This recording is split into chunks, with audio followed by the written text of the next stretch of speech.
Prime Minister Justin Trudeau is joining other world leaders in London this morning for the summit on European defense, focusing on lasting peace in Ukraine.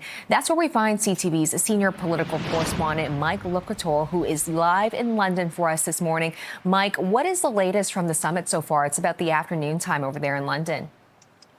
Yeah, they just got underway, the meeting that is being chaired by UK Prime Minister Sir Keir Starmer. He has said that, look, we need to come away from this with some sort of an agreement. And then they believe that they can maybe take that to the United States. They're really trying to become the bridge here that joins everyone else, including people in the European Union. He said they want to come with a plan to stop the fighting with Russia and then to discuss that with the United States. He says the driving purpose that he has right now is to continue to be that bridge. There you see Prime Minister Justin Trudeau has arrived with a number of other world leaders. Interesting to note that Canada seems to be the only non-European nation that is being represented here.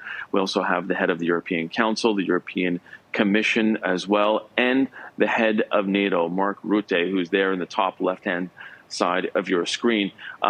It's only a short meeting. It's about 2 hours, and then we're expecting to hear from Prime Minister Justin Trudeau at about 1:30 Eastern time, and understanding exactly what Canada will be ready to offer. When he was in Ukraine last week, he had said that Canada could be ready to offer troops on the ground as peacekeepers in Ukraine if there is some sort of a peace deal going forward. Whether or not there will be a peace deal emerging from this meeting, unlikely, because of course we have to get Russia to the table as well and get them to agree. So certainly the stakes are extremely high. And I think all the leaders here in London, as they have these conversations, continue to look on the other side of the Atlantic to see whether or not United States President Donald Trump is paying attention to this and whether or not he takes to social media to say something about it. And speaking of Donald Trump, Mike, all of this is happening after that tense meeting between Zelensky and Trump in the Oval Office last week. What is the mood there right now in London following that, very controversial meeting?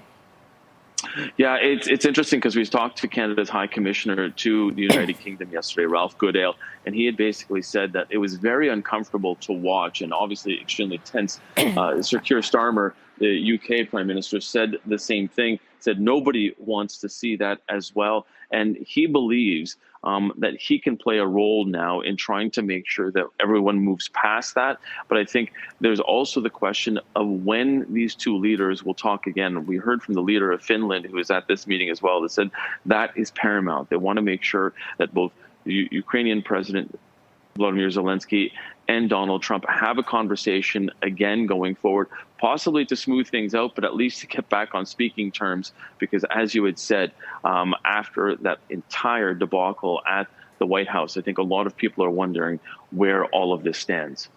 Yeah, all eyes will be on their potential next meeting. Thank you so much, Mike. We appreciate the update live from London today. Thanks for having me.